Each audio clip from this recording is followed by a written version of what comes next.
Welcome to Tomorrow's World Today, a show dedicated to the discovery of innovation and cutting-edge technology. We showcase the latest developments from the greatest companies and smartest people in the world. Tomorrow's ideas are out there. And through our journey of inspiration, we will create a plan for the park of the future. This is Inventionland World Headquarters. Here now is George Davison.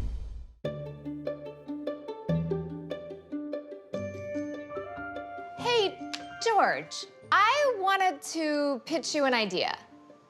Well, you know I always appreciate an entrepreneurial spirit. Okay, so here's my pitch. This weekend, I was at a dinner party, and my friends and I were talking about how we're all trying to cut down on single-use plastics, because they're so bad for the environment. But we all admitted to one another that it's actually been more challenging to put that into practice. So I was thinking about the fact that if plastics are going to be around, then they need to be more durable, so they last longer, so we use less of them. And Hold on. Look, you had me at, I want to pitch you an idea. Jeez, look, I trust you, and if you're telling me you want to go out and explore the world of plastics and tell me the future of where it's going, you can write your own ticket. that is really good news, because I already booked my flight. Why am I not surprised tomorrow? All right, well, I'd expect nothing less. Thanks, George.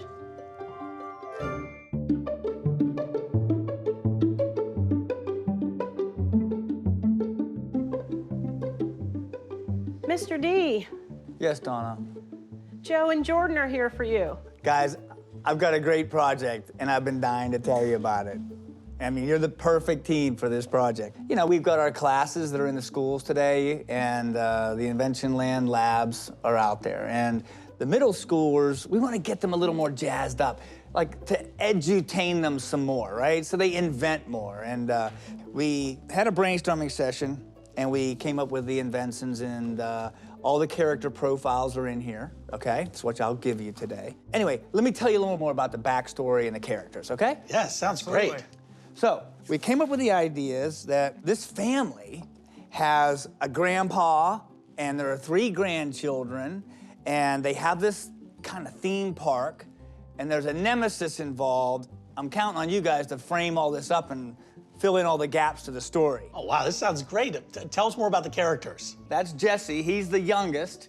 Jesse's middle schooler, lots of energy, athletic. The adventurous type. Yes, adventurous type, but also has a science mind, inventing. It's like what he does. It just comes from him, naturally.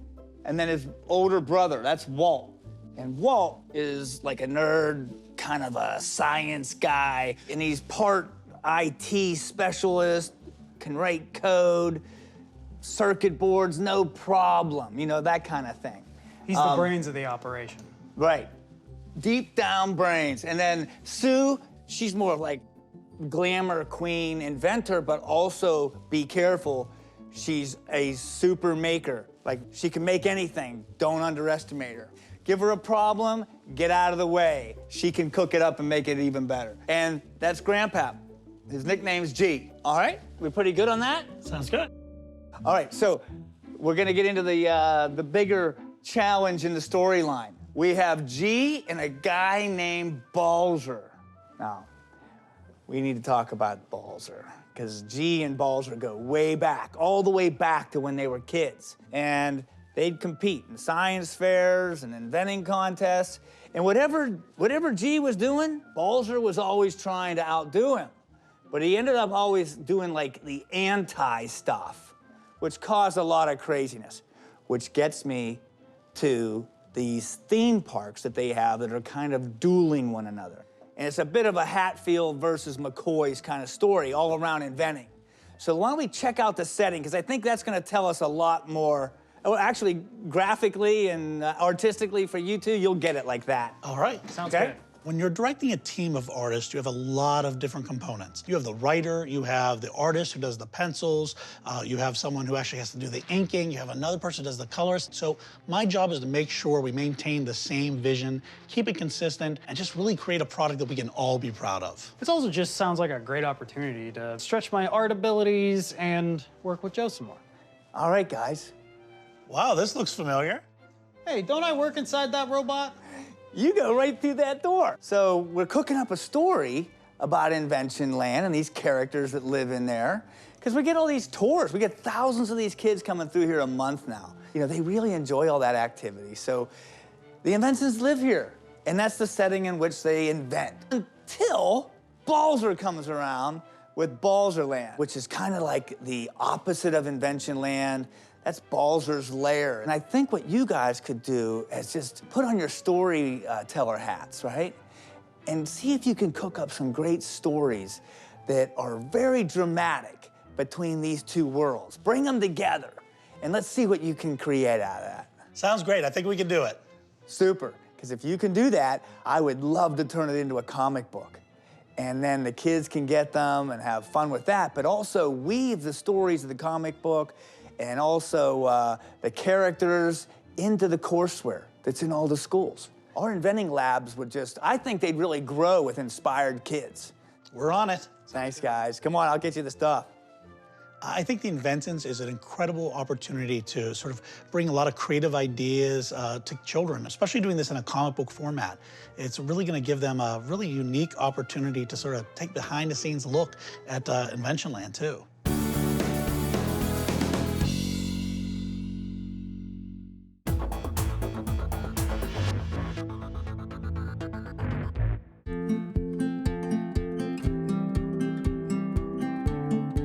These are cool. Good to see you again. Nice to see you too. Let's head this way. I am excited to talk about plastics. One of the reasons that I thought of Eastman when we were looking into the future of plastics was because I was doing some research, and in doing my research, I came across Triton. Yeah, Eastman Triton's an interesting story. Take me back to the beginning. The marketplace was looking for a clear, tough, chemically resistant plastic that also didn't have the bisphenol A or BPA, which was becoming a material of concern for many consumers and brand owners. Yeah, I was gonna say, so what year was this around? That would have been in the 2002, 2003 timeframe. Of course, this is right around the time that I gave birth, and one of my biggest things was, okay, I gotta get the bottles without the BPA. I'm not exactly sure what it is yet, but I just know I can't have it. We recognized a need in the market to deliver a material that was BPA-free. And so we developed a chemistry based on 70 years of polyester technology competency, and that family of polyester materials is called Eastman Triton. In the development of this product, what's your favorite part? Is it when you're in the lab? Is it when you're seeing the application? What gets you jazzed? It's standing at the end of the polymer line, watching the molten polymer come out and producing millions of diamond-like pellets. I want to see this. Absolutely. We need to go see Marty, because Marty is the man. Well, okay, take me to Marty. Come this way. R&D, here I come! All right, got my safety goggles, my pass, my jacket, and now I've got a Marty. Yes. Welcome, Tamara. Very nice to meet you. This facility is our North American Research Lab, so it's a very important part of the manufacturing design process for our materials. So this is what we ship to our customers. This is about 1,400 pounds. We call it a Gaylord, and we sell these to our customers. This is a research lab. What exactly are you testing for here? We're mimicking our customers' process. New applications, new customers want to have data to ensure that it meets the requirements. So basically, at this point, if a customer needs something else in addition to the Triton, to the clear Triton, this is where you figure it out. Yes, we start with this material and we modify it. Got it. What's next on the tour? So next on our tour would be color. All right, let's go for color. Okay. Color matching is kind of like when you go to a hardware store and you want to get your paint matched. Sure. So a customer might give us a standard, and then we take that standard and we go and measure it, and it gives us an idea of what the color package might be. And then we'd go to our library. We have a library of colorants and a library of products, and we match it. So we go out to the extruder, and we extrude it and mix it, and then we bring it back in here and we check it under the light versus standard. Can I actually see the color being added to the plastic? Sure. That's the next step in our tour. So this is an extruder, which is basically a mixer. Yeah. And this is a lab scale mixer. It's where we add colorants to do color matching. They're added to the pellets. They then go through this mixer where the material is heated and melted. Yeah, I'm seeing a lot of steam coming off. About how hot is this? Probably around 540 degrees F. Yeah, okay, I'm gonna stay away from there. Yeah, so very hot. After the material is mixed with the colorant, in this case white, it comes out of the extruder in strands, and then it goes to a water bath. That cools the material so that it can be cut into pellets. Why is that particular shape such a good shape for manufacturing? You want to have the material small enough to be easily processed. So when it goes into the injection molding machine or another process equipment, it needs to be small enough to easily be able to move through the apparatus. Do you actually have anything here that does Yes. molding? So you know what I'm gonna ask you next. Yes. So let's go see an injection molding machine. Awesome.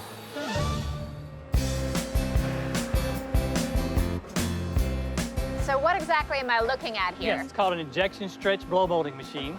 And this allows us to make parts similar to our customers. It's a pretty interesting process. We actually blow what's called a parison, and then that parison then gets blown into a shape. In this case, the shape is a baby bottle, and we use this for a lot of purposes. One purpose is to develop the process conditions for making a good bottle. Another purpose is so we can have a bottle that we can test and make sure it meets the customer's requirements. This is where you actually show them what the baby bottle... We not only show them how to process the material, we show them how to design the material, and we test it and provide data to them to make sure it meets their requirements. What kind of data are you providing? We provide application-specific data. So it could be sterilization data for baby bottles. It could be a drop impact test for a full sports bottle.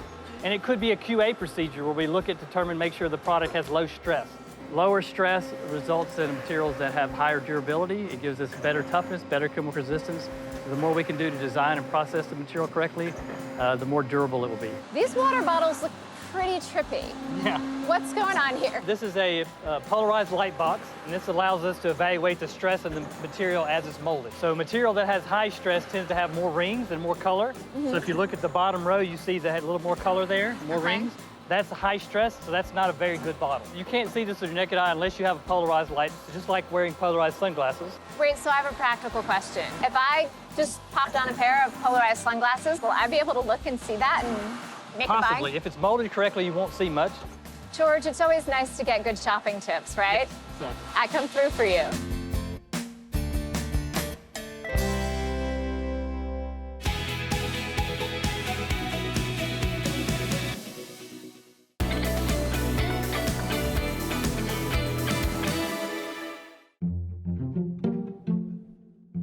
As part of the tour today, we'll take tomorrow around the lab to see injection molding process, and we have a fun test plan today. What exactly is injection molding, and what's the difference between that and blow molding? The difference is in the blow molding step, it actually gets blown into the shape that you see, whereas in this process, it's actually molded directly into the final shape. So we inject the plastic after it's melted into a mold. The mold is closed. After it freezes, we open it up and take the part out. How do you actually test these babies? We dishwash them as under multiple cycles. We actually do up to 5,000 cycles, and we even have some special tests we do sometimes. Like what kind of special tests? Whoa! That's impressive. That doesn't look like it even cracked at all. Nope, Triton tough. The baseball bat test is not a scientific ASTM test, but it is a test that shows significant toughness in an environment that you would never really see in real life. That's pretty intense. Yeah, that's a big difference. Seeing our material fly off of the tee and seeing the competitive material shatter is a very fun thing to do. It also gives me a good feeling to see how well our material performs in that extreme test. Thank you so much for showing me around, and I feel like I've got a pretty good handle now on where things are currently at. But what I'd love next is to take a look at where the future of plastics is going. Yes, well, we have some meetings set up to you with Bert Capel. Bert Capel is our Vice President and General Manager for our specialty plastics business. He can talk about the future of Triton and the future of other materials and innovative things that we're doing here at Eastman. Well, thank you so much for showing me around. Yes, thank you. All right, take care. Have a good day. It's been very cool learning about the history of the company coming up through modern day. And now, before I head off in my plane, not my plane, I don't own the plane, I'm just flying. I wanted to take a glimpse into the future. So when you look down that path, 20, 30 years into the future, you know, what's gonna be different in either the products that I'm seeing or the processes and the way that they're made? I think where the markets are going is consumers and brand owners are gonna demand a balance of properties. they're going to want all the performance, whether that's chemical resistance, whether that's toughness, but they're going to want it to last. And I think we're well suited, and the markets are demanding this kind of performance long term. What's the most exciting development that you've seen that you've personally been, jazzed about? We've talked a lot about several materials that Eastman's invented over the last several years. Yeah. Some of those materials have a long, long history. So it's not about always inventing something new. It's about understanding what you have and how it can be applied in new ways. And I think that's the exciting thing about where materials, especially the plastics, can go to help. We want to be a material that not only performs from the durability of that application and what it needs to do, but from a health and wellness macro trend, we want to be the one that actually provides you with a material you feel comfortable and safe with. Well, I think my work here is done. Yeah, thank you. Thank you so much. Great to meet you. Great to meet you too.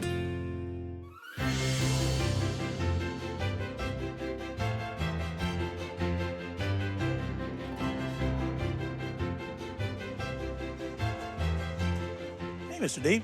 Wow. Hey, guys. What's all this? The factory's been going crazy. I'm just knocked out of the park with it. They got the 3D printed parts, all the sewing items. They're even coming up with all sorts of new stuff for kids to have at home. Well, this is fantastic, and we've got something else to add to your collection. The comic books are here. No way!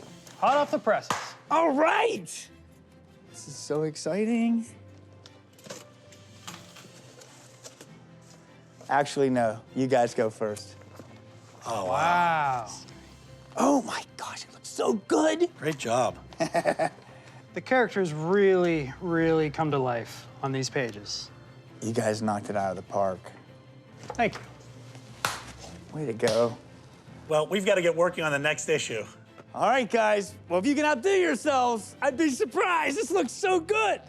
I think once kids in schools get these in their hands, they're going to share in that excitement that we did. And I think that sort of energy and excitement of going out and creating, that spirit is going to carry through to them. And that's what we're hoping. We're going to have a whole new generation of inventors inspired by this wonderful comic. We feel very much like proud parents, both of us.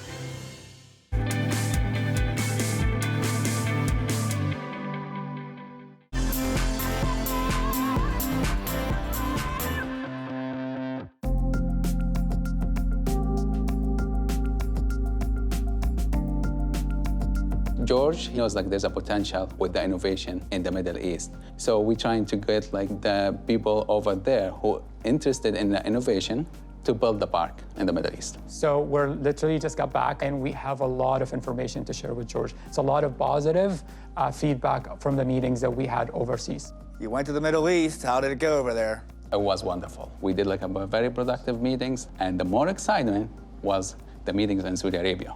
Now, why? What's going on in Saudi Arabia? You know, Saudi Arabia, they are moving up with the innovation, especially with the Vision 2030. So the Vision 2030 for Saudis is literally the idea of transforming the entire country. They want to be the most innovative country in the Middle East. So part of that transformation is to be able to bring innovative technology there. And our Park of the Future will fit really nice. So they're really excited about the ideas that we're bringing to them. Love it. But I need to hear you say 2030 in Arabic. Oh, yeah.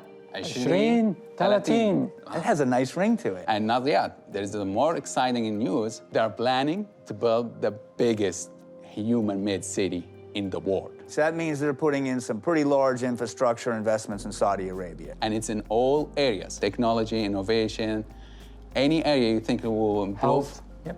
it will be in the country. All right, in that so vision. let's chat a little bit about the discussion over the park here in the United States and then the park over there. It's a double park situation. They love the idea. Okay. So they are open to invest worldwide on it. We just need to put more numbers, details, go back and show it to them. All right, well, guess what? While you've been gone, we got with the accountants and bankers and we've been crunching numbers. Awesome. So we're set. So we need to do some more work and head back over there. So you're packing your bags again, guys.